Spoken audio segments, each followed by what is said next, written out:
Support for this program is provided by the Foundation for Excellence in Louisiana Public Broadcasting and from viewers like you.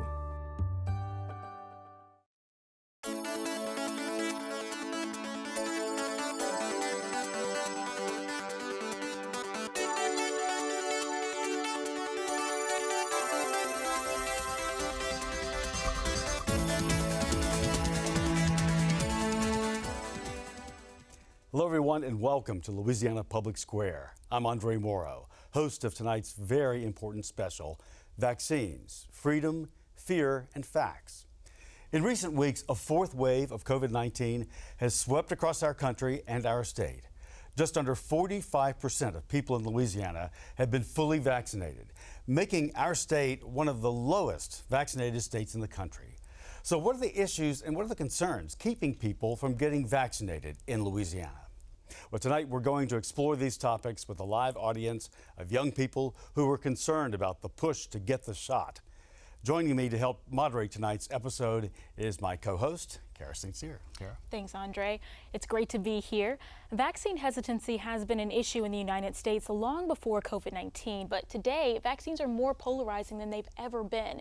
Fears of the COVID vaccine side effects and questions about its effectiveness are driving this polarization, but fears of losing freedoms due to vaccine mandates has also been a major topic of discussion recently.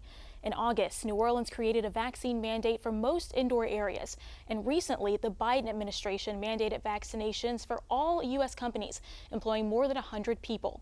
Many citizens feel this is government overreach, while others feel it's a necessary step to make COVID a thing of the past. Tonight, we're going to talk with some of the state's top medical professionals, public servants, lawyers, and educators to discuss vaccine hesitation and hopefully answer some of your very own questions. But before we introduce our panelists, let's hear from Nathan Wall. He's a businessman and a pastor from Livingston Parish who had his own hesitations about getting vaccinated. Here's his story. My name is Nathan Wall. I live in South Louisiana. Raise alligators for a living, been doing that since 1986.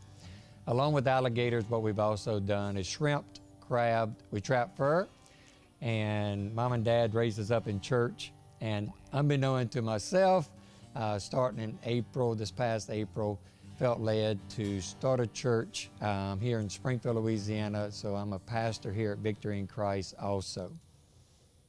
I got COVID back in June of 2020. Also, my two sons and other individuals that work here on the farm got COVID at the same time.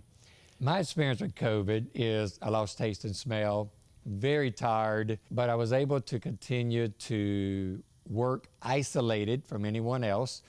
My greatest challenge was actually that it affected me mentally. If I bent down, I got a headache, even sleeping alone, separate from my wife.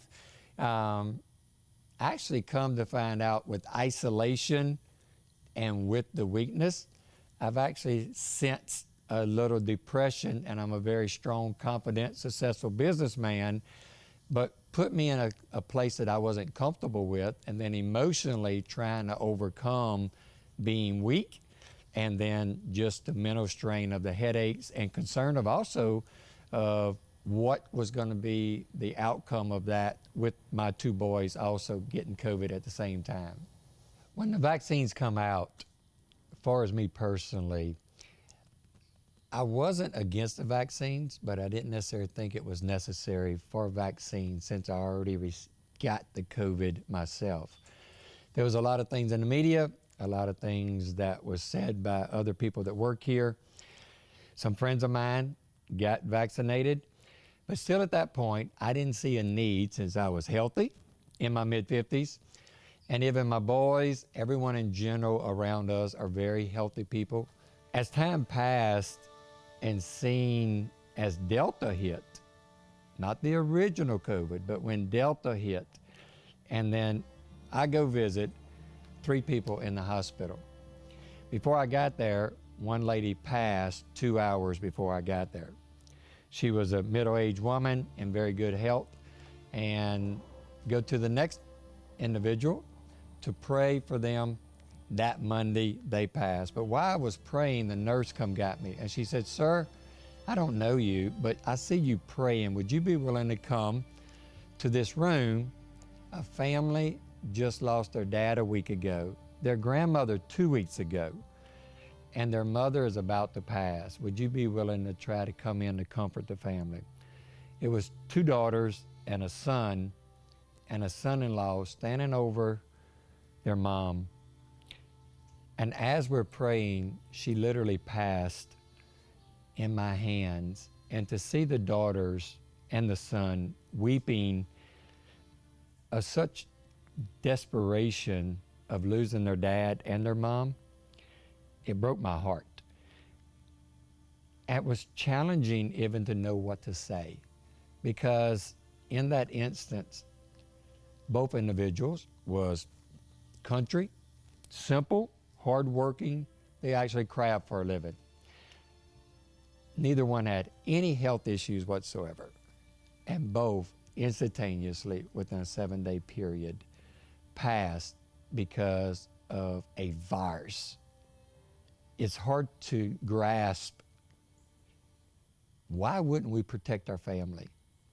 We buy guns to protect our families. You know what? We even make our children get in car seats. But now we understand that the risk is too high for them not to be built in.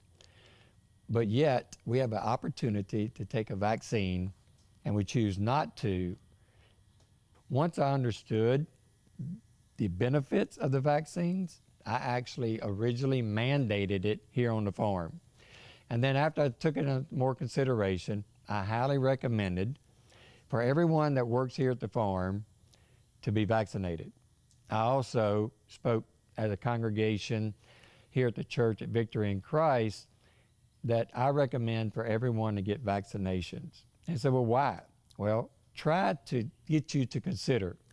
Set down your defenses. I'm pretty sure Donald Trump got the shot himself, and it was approved under him. Now FDA has approved Pfizer. I ask you, please, to protect your family, your community, your loved ones. Please go get the vaccination.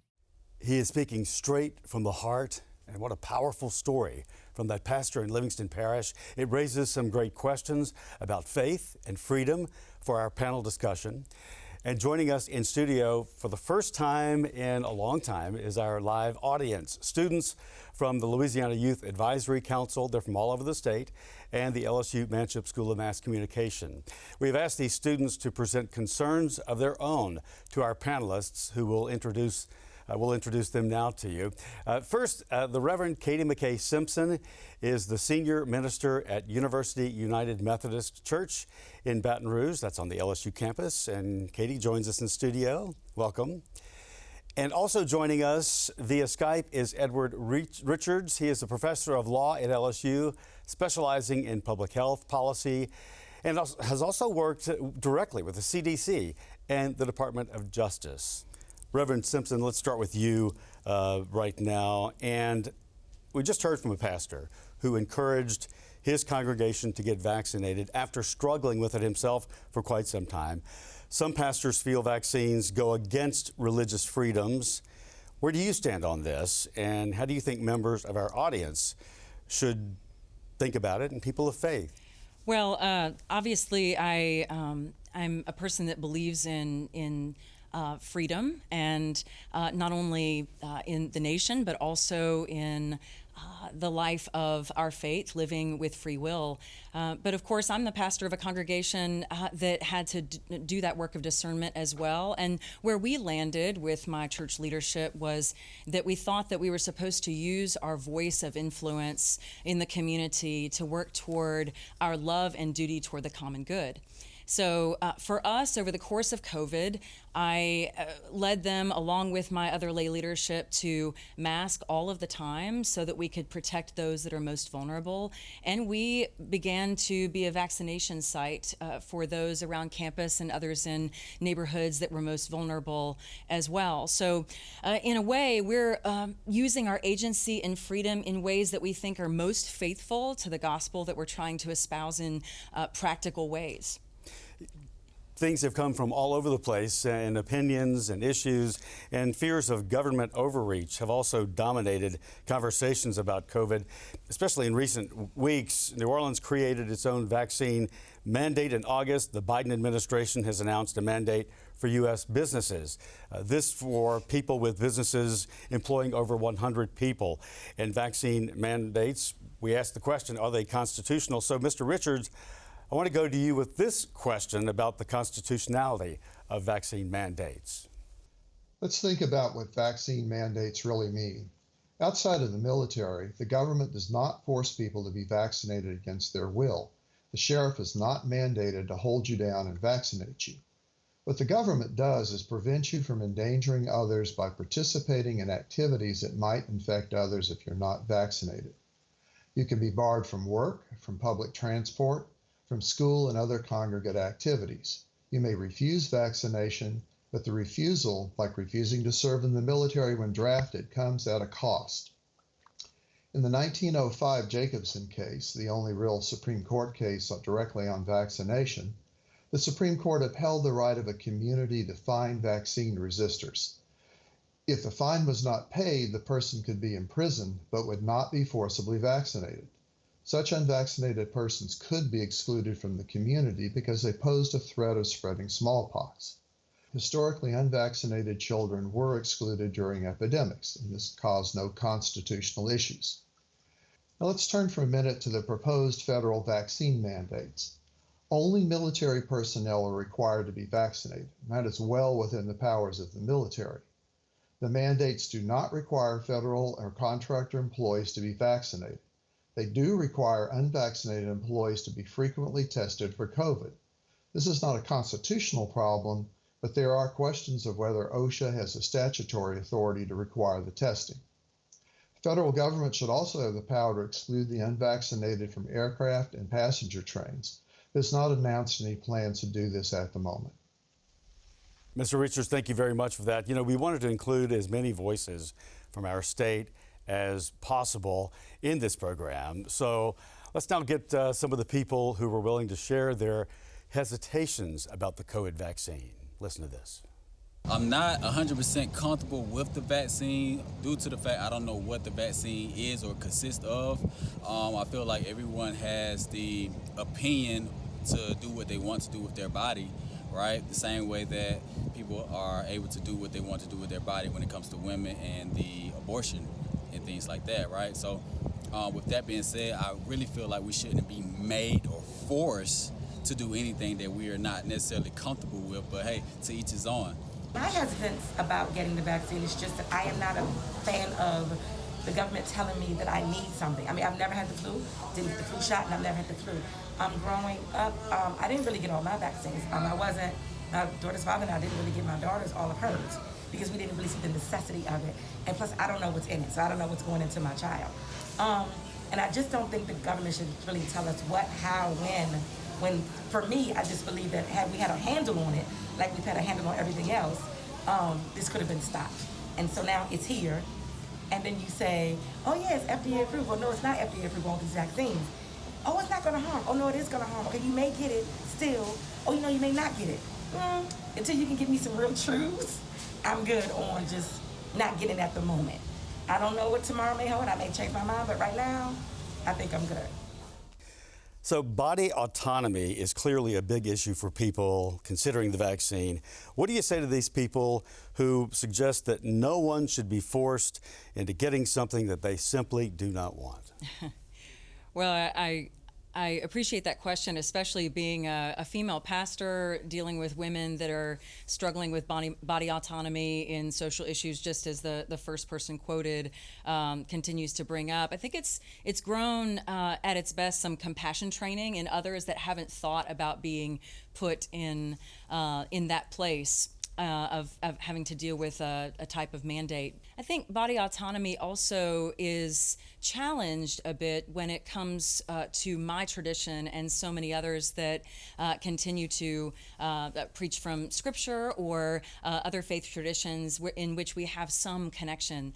So body autonomy is based in an individualistic ethic. And by virtue of my faith and the faith of those in my congregation, we believe that even though we are members of a nation and are proud to enjoy the freedoms that are in our country today, we also are a part of a greater commitment where we, along with other human beings, are mutually bound in a common body, in a common community.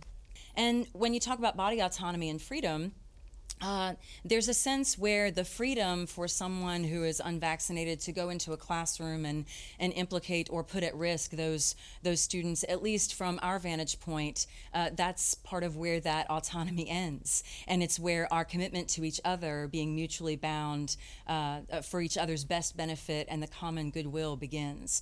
All right, so Mr. Richards, I'm going to bring this one up to you. So do mandates force vaccination, and is that what they're supposed to do?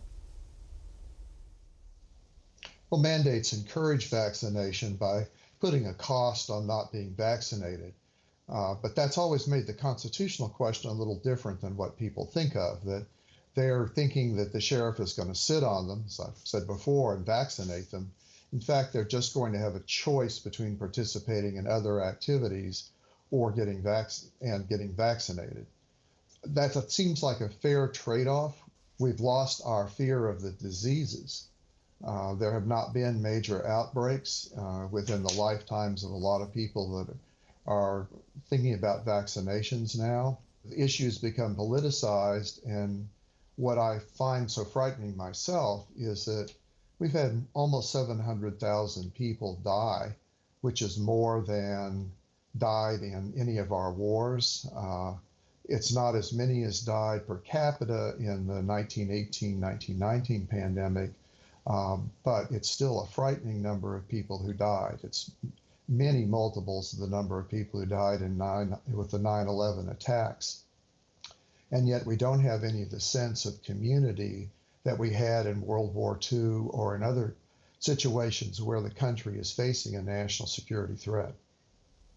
Thank you very much for that. We appreciate that, Mr. Richards. Let's hear a question from one of our students here. And Sander, you've got a question for Reverend Simpson.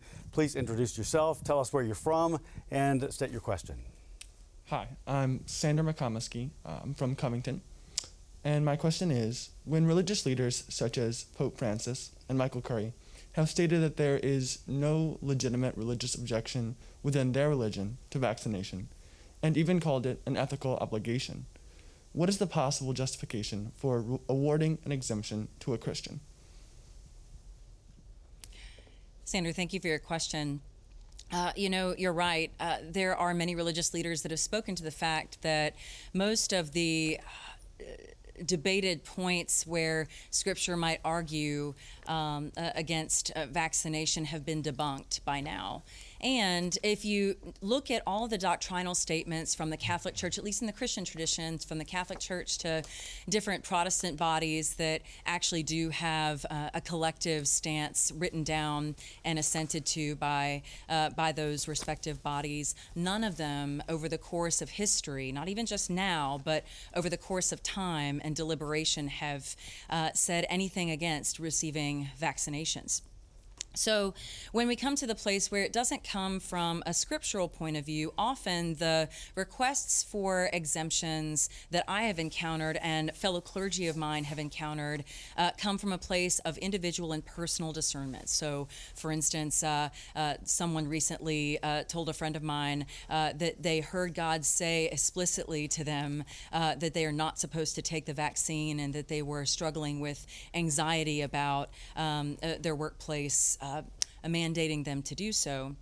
And again, the stance that he took that I thought was right was to write a letter to say this person is feeling this from a faith perspective, but being clear, there is nothing in our general church that is giving that mandate any kind of exemption from a larger standpoint. So really, exemptions,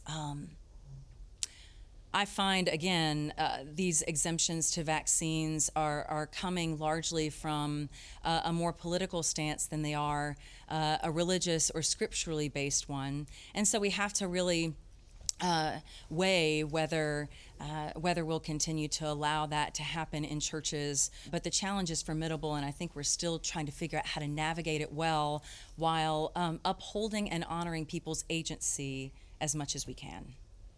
On that note, Mr. Richards, given your work with public health policy, is religious exemption a legitimate option for someone to avoid vaccination? Allowing a religious exemption for vaccination while you are excluded from work or excluded from school, that would be consistent with the traditional notion of the strength of religious belief. In the military, if you want to have religious exemption from the draft to not fight, you had to show your sincerity and you had to perform significant other service, including perhaps serving on the front lines in the ambulance corps, risking your life. So what I find disconcerting is not religious exemptions, but these sort of cost-free religious exemptions that are just sort of a check off the box. Thank you very much for that, Mr. Richards. Let's go back to our students now. We've got another question from them that relates to religion. Anil, you've got a question. Would you give your full name, tell us where you're from, and state your question, please? Hi, I'm Anil Kakadkar. I'm a senior in high school from Lafayette, Louisiana. And my question for you is this. Religious figures are coming forth in support of vaccination as morally acceptable, such as the Pope and the Islamic leaders that signed the Dakar Declaration. As a Christian, how do you approach in general the relationship between science and faith? Specifically in my church, I often remind our folks that just because we are people of faith, we are not called to check our minds at the door.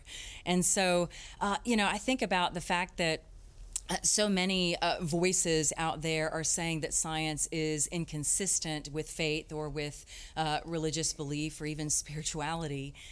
But I do believe that science actually can point to faith, and faith can actually point to science. Even in we had the harvest moon 2 nights ago, and I was sitting there with my 3-year-old on my shoulders just looking at it. And, we look at the beauty of that and all that it took for us to understand more about space and exploration and the curiosity that it took to know what we know now.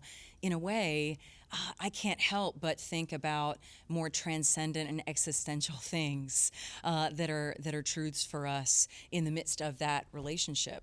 So, I grieve the fact that today we are so polarized to think that these two can't be in communication and actually augment each other as traditions that can help all of us be better, to help all of us to know more and to continue to appreciate more deeply the creation that is all around us that, at least in my belief, is firmly God-given.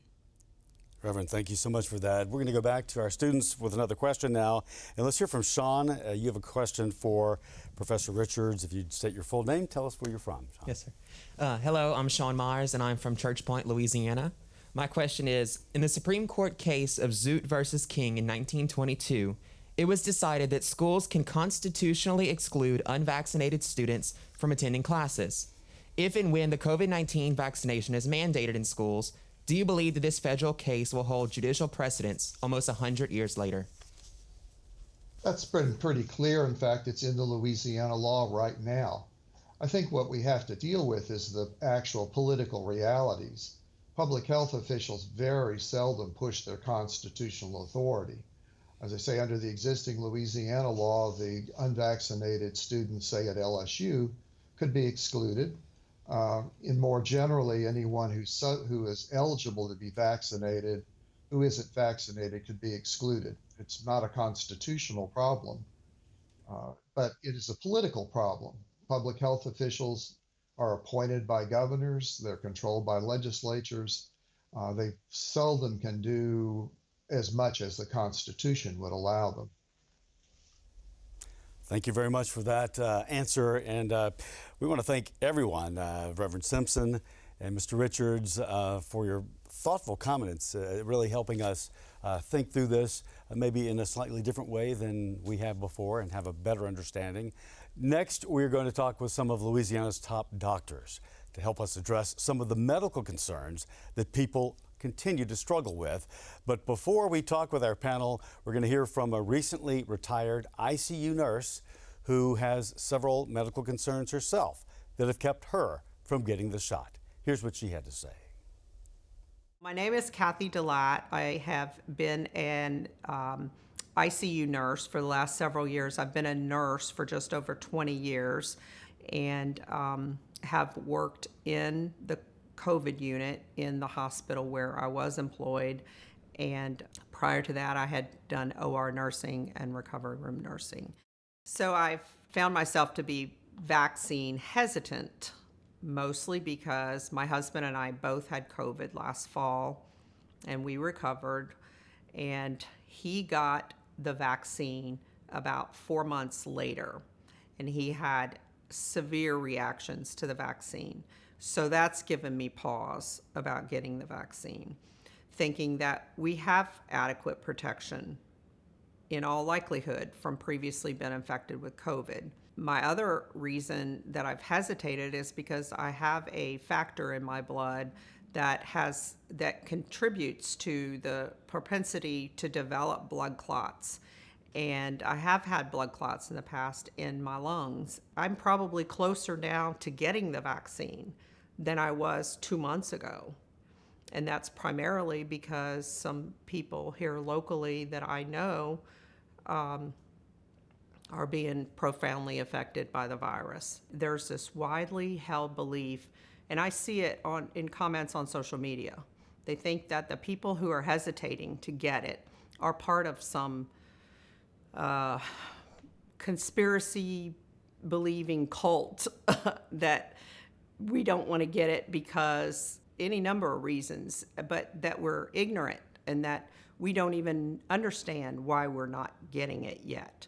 And nothing could be further from the truth. Everyone that I know personally that has hesitated to get the vaccine, they've done their research. They have looked deep into what's been happening in some situations with people that have gotten the vaccine. And they're concerned, and they have valid concerns. But rather than being addressed and validated at all, they're being dismissed. They're just being poo-pooed and saying, get the vaccine because we're telling you to. And so now it's going to become a matter of your life and how much freedom you're going to have. I had retired from nursing back in May of this year, and so it's not going to affect me whether I do it or not as far as employment goes. But it is going to affect my daughter. She has not gotten it just yet. I think she's probably getting close, but she herself was diagnosed at age 27 this year with a very aggressive form of breast cancer that she's had to address and has had surgery for that. But she is concerned about how the vaccine may affect her autoimmune system with having had cancer, because she's already had COVID previously. Probably one of the most difficult things right now is that so many people that I've known for years that are still working in it every day, and they're faced with losing their jobs that they've worked at for many years.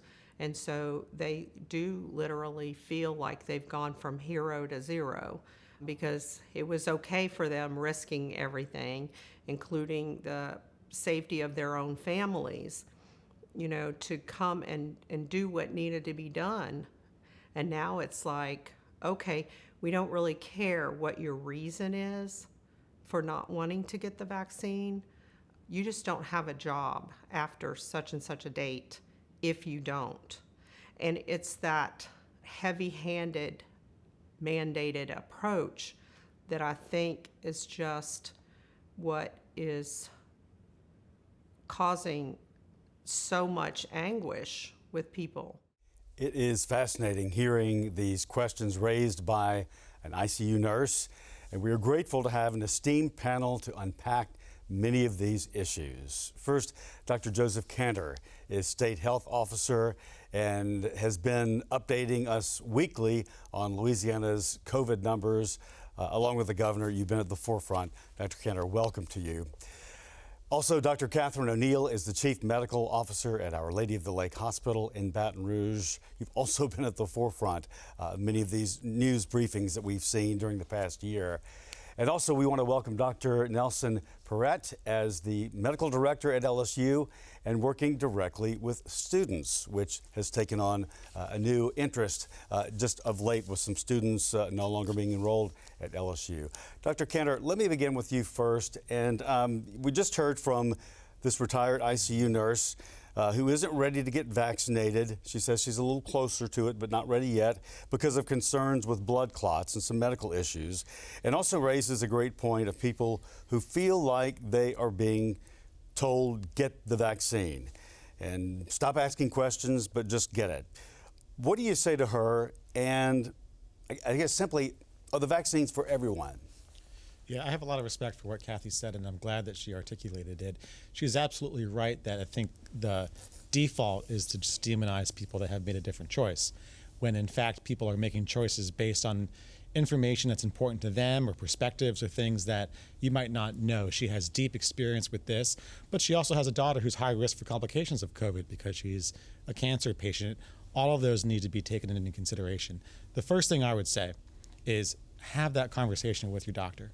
Have that conversation with the doctor who knows you best. Get your concerns answered.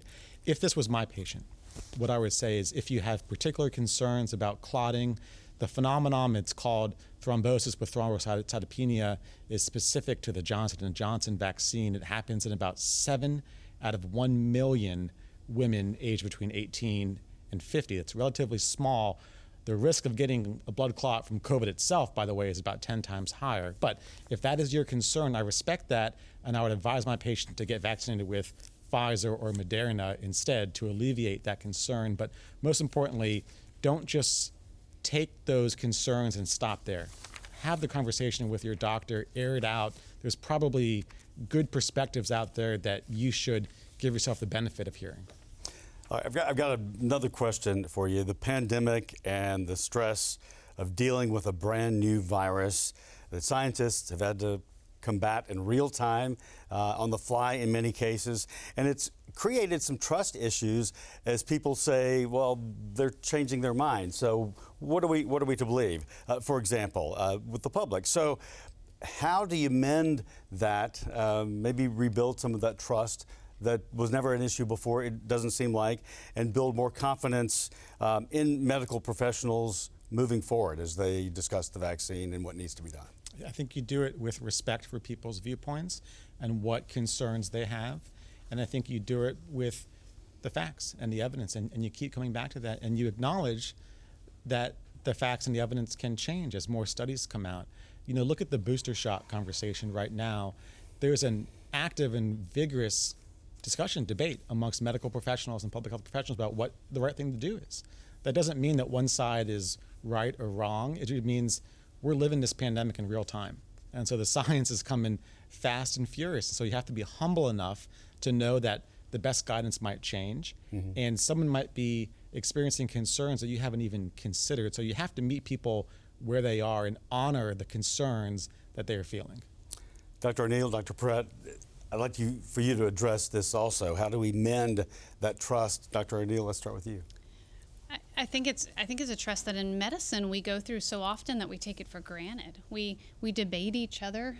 In training, we have journal clubs, we have morning reports, we have mortality and morbidity conferences, and we get used to saying to our own medical providers, and then sometimes explaining to our patients, you know, we don't know everything about your instance with this disease, but I'm going to use all of the information that I have about the disease in other people, and I'm going to make the best decision for you sitting in front of me. We heard her talk about how her husband reacted to the vaccine, and so that makes her hesitant. But they're two completely different people with two completely different medical histories. And so that's why it is so important for her to have a conversation with her physician about her health and not take somebody else's experience and apply it to her own decision, because we're all so different.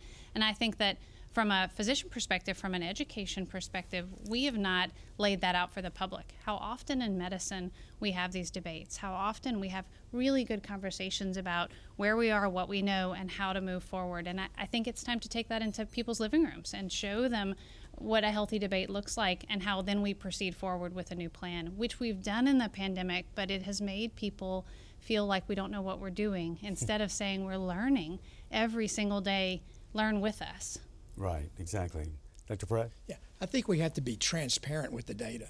We have to be very careful when we get data that we don't slant it, make the narrative go the way we want it to go. We have to be just forthright with the data. But I think in general we are forthright with the data, but we have to convince the public that is what's happening, that we're not slanting it. And then we got to remind everybody that science does change. You get new outcomes and new data all the time, and what we knew 9 months ago is somewhat different than what we know now, and people have to understand that that's why recommendations change. All right, we've got certainly a number of questions from our students that are here with us. The first question from the group: introduce yourself, tell us where you're from, and your question, please. Hello, I am Jaron St. Clair from Opelousas, Louisiana, and my question is, why should someone get the vaccine if they know that they can get COVID and spread it to others? Can and likely are two different things, and one of the things about medicine is very few things, if any, are absolute. Nothing in my practice of medicine is 100%. It's all shades of percentages. Can you get COVID after getting the vaccine? Yeah. Are you likely to? You're much less likely if you're vaccinated, about 8 times less likely if you're vaccinated. When you're in a surge, and we're coming down from our Delta surge right now, and if COVID's all around you, those chances go up a little bit. But when you look at the overall numbers, you're about 8 times less likely to get infected with COVID if you are vaccinated. You're 25 times less likely, by the way, to die or be hospitalized with COVID. So when you look at those odds, I mean, it's not absolute, but it's still pretty good odds in favor of the vaccine. Anybody else wants to take a crack at that? Jaron, I think that's a great question. And to piggyback on Dr. Kanter, not only are you less likely to get it, but then if you happen to be the rare breakthrough case, you may have a viral load that can spread it to other people, but you shed for less long. So when we take the HEROES cohort of healthcare workers who were followed, those who were partially or fully vaccinated compared to those who were unvaccinated, the partially or fully vaccinated crew shed for less days of their illness. So overall, their period of infectivity was less than the unvaccinated. So would you rather be contagious for 8 days, or would you rather be contagious for close to 3? I would rather be contagious for close to 3 because it will help save other people's lives. So that's a big part of getting vaccinated too, is when you get vaccinated, are you less likely to spread? You are, because of what Dr. Kanter said, you're just less likely to get the virus. And then even if you do, you're still less likely to spread it to your household members and your friends. And Dr. Perret, this next question is for you. It comes from Alexis. And Alexis, if you would, again, tell us your full name and where you're from and the question. Hi, my name is Alexis Ellis. I'm from St. Rose, Louisiana. And my question is, as of last week, the majority of Louisiana's positive COVID-19 patients were between the ages of 18 through 29. What do you think I, a fully vaccinated high school senior, can do to encourage my unvaccinated peers about the benefits of being vaccinated? The first thing you can not do is don't shame them for not being vaccinated. We know that doesn't work. But what you can do, you can give them 3 good reasons to get vaccinated. You can do the ulterior motives for yourself. Get vaccinated for yourself so you don't get sick. Or if you do get sick, you don't get as sick. Do it for your family. Do it for your parents and your grandparents, who certainly might get sicker than you'll get if you get it. So you help protect them by getting it. And then do it for society in general. There's no question that we know that the vaccine reduces the hospital burden, the load in ICUs, the number of hospital deaths. And so do it for the healthcare workers, do it for the system. Thank you, sir. Now, Colden has a question for Dr. Kanter. Colden, if you would, again, introduce yourself, tell us where you're from, and present your question. Yes, my name is Colden Russell. I'm from Columbia, Louisiana.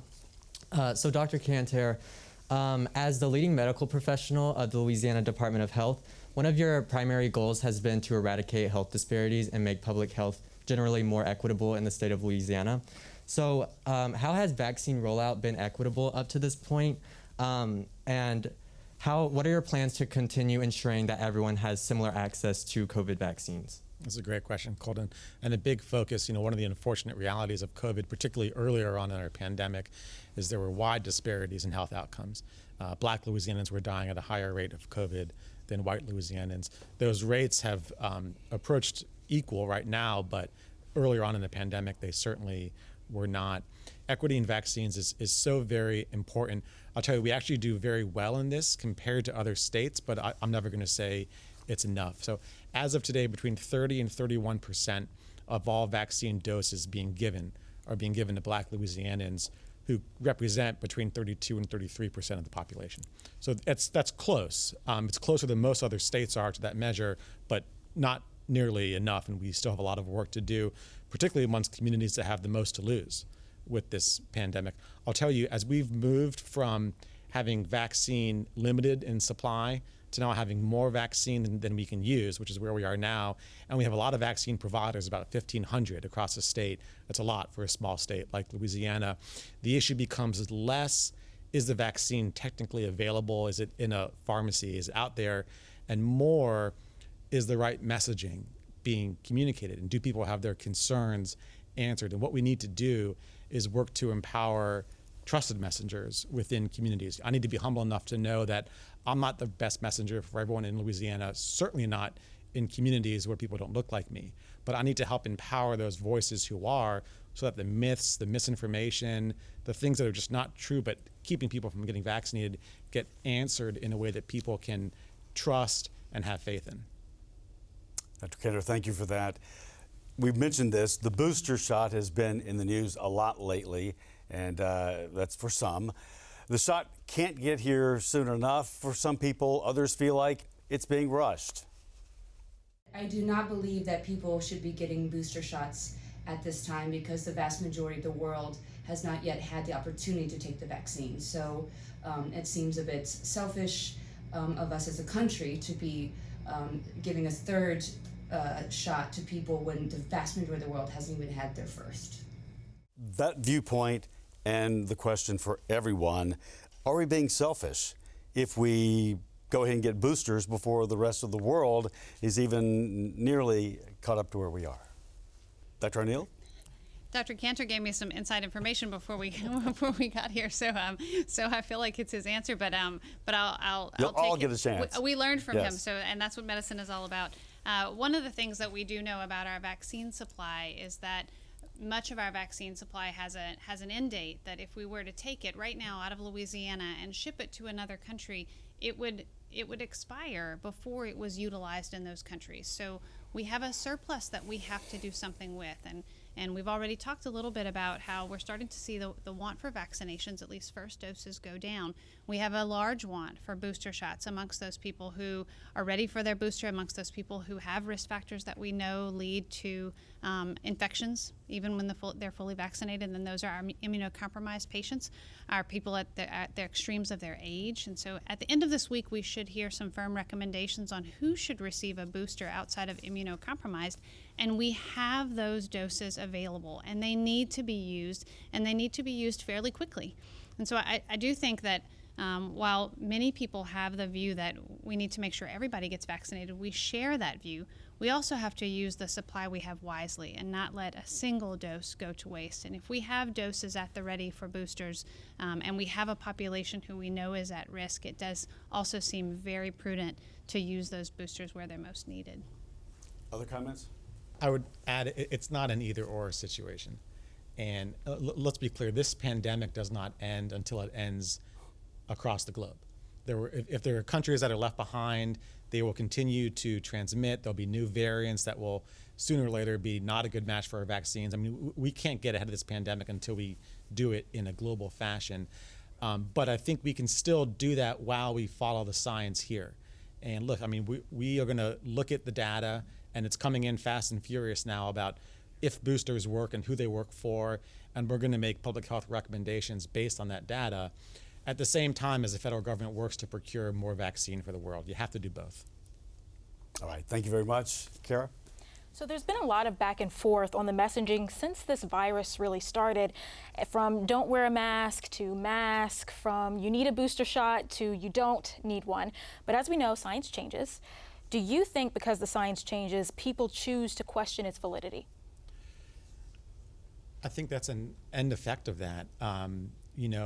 It's uncomfortable to be in this pandemic real time and dealing with science coming in real time. We're used to looking at data that has been reviewed and validated over decades and decades. And we're used to making medical decisions based on well-established facts that are just unquestioned because they've been put through the ringer, so to say, for a lot of time. We don't have the luxury of that now. There will be high quality data that we're used to about COVID in the years to come, but we're in this battle right now. We can't wait for that. Part of that, as was mentioned before, is being humble to change course if the facts change. And you make a recommendation based on the best information you have available to you at that point in time. And if down the road the information changes or new information comes to light, you say, you know what, we learned more, and now we think this is the best thing, even though we said something else before. And that's just part of the game when you're dealing with a pandemic in real time like we are right now. Thank you, Dr. Kanter. All right, back to our students. Question about booster shots. Alex, you've got a question, and if you would, once again, tell us where you're from and state your question and your full name. Yes, hello, my name is Alex Minigar, and I'm from Shreveport, Louisiana. There's been a lot of back and forth between Pfizer and the CDC on whether or not booster shots are necessary.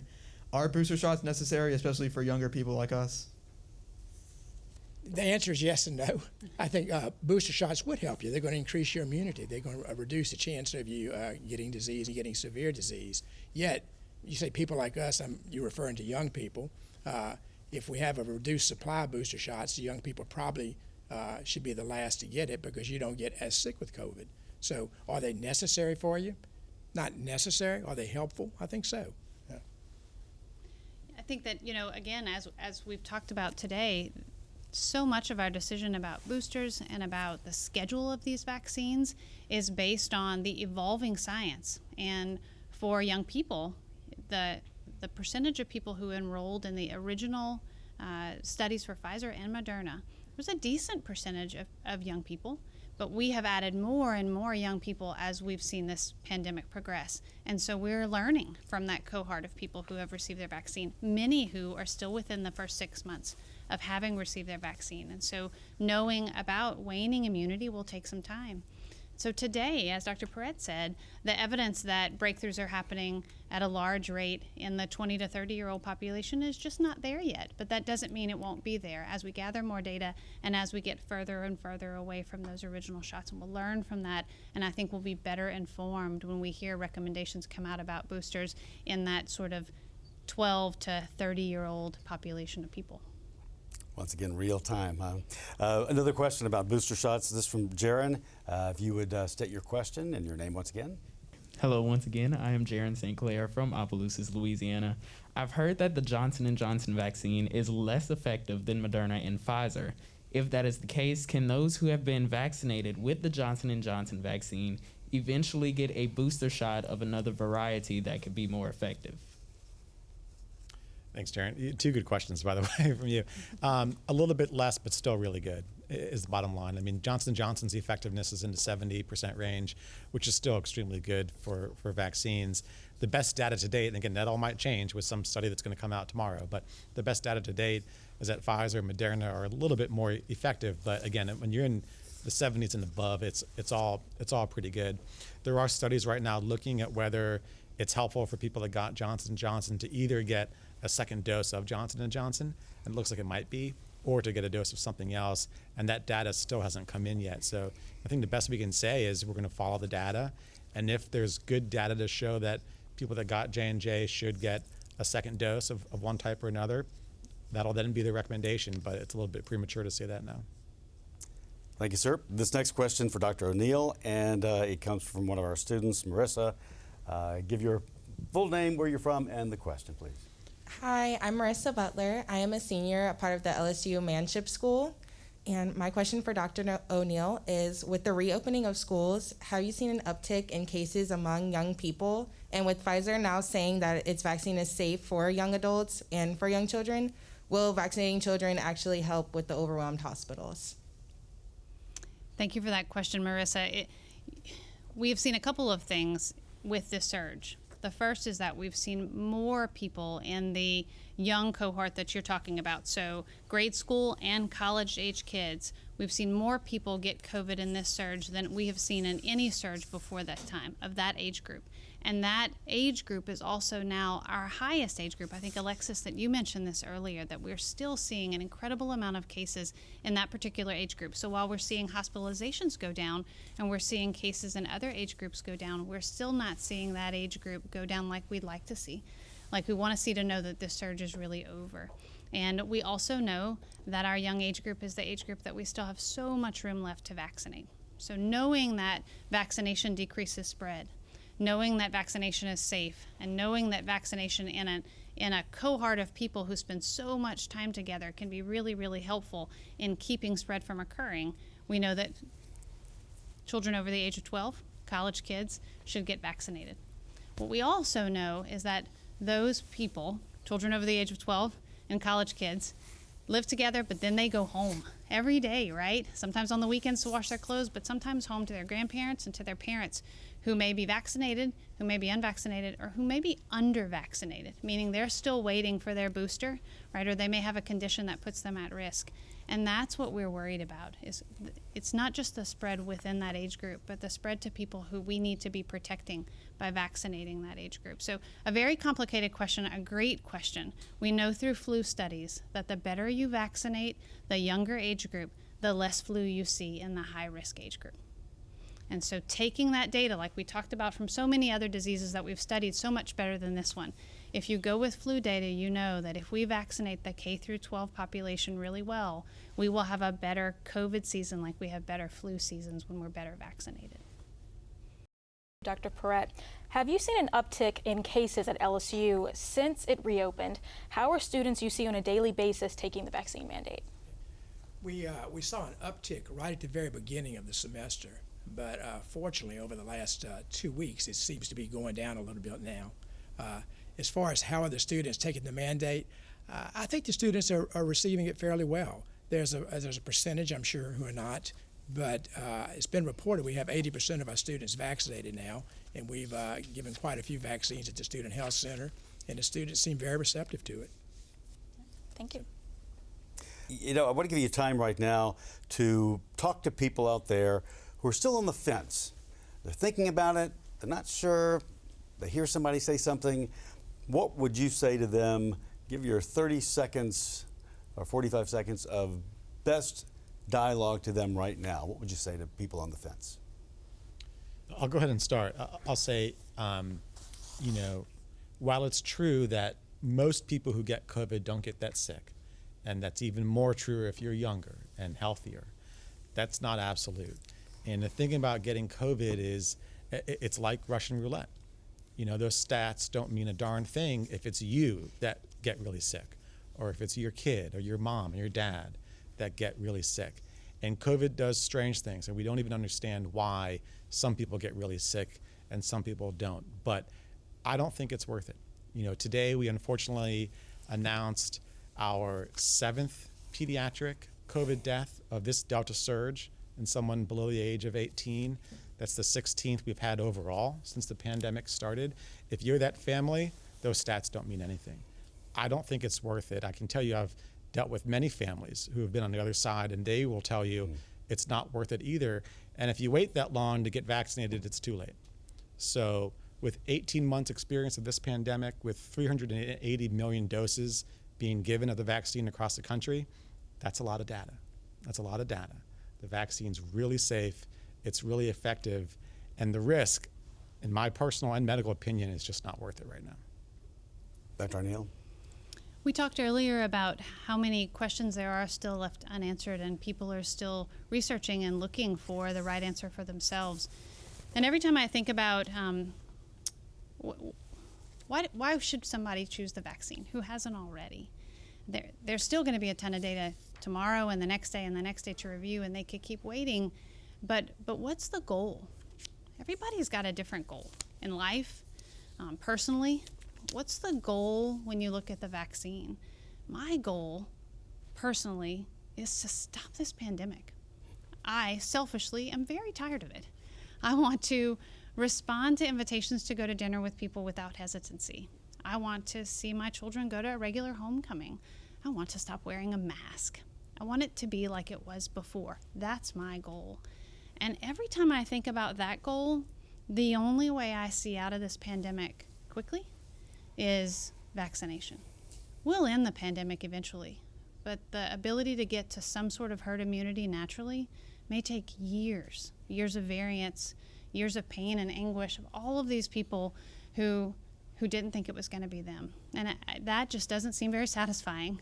And so my goal is to get out of the pandemic, and the only way that I see out of it is vaccination. And so that's why we're here today, to answer people's questions, to continue to give real-time information, because we've got to get out of it.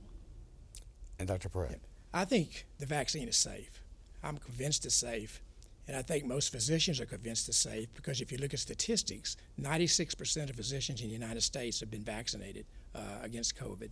The other reason I think we should take it is to protect the vulnerable. I think part of being human is protecting those who can't protect themselves. And sometimes we can protect them, and we certainly can protect by getting the COVID vaccination, even if we ourselves are not at high risk. Thank you very much. Thank you so much to all of you. And we have actually run out of time on our discussion tonight, but we want to thank you for being a fantastic audience. Dr. Kanter, Dr. O'Neill, Dr. Perret, thank you so much for your expertise. Of our panelists, our students, we thank you so much. We thank you for watching also. And we encourage you to comment on tonight's show by visiting lpb.org/publicsquare and clicking on the Join the Conversation link. We would love to hear from you. Thanks again so much for watching, and have a safe good night.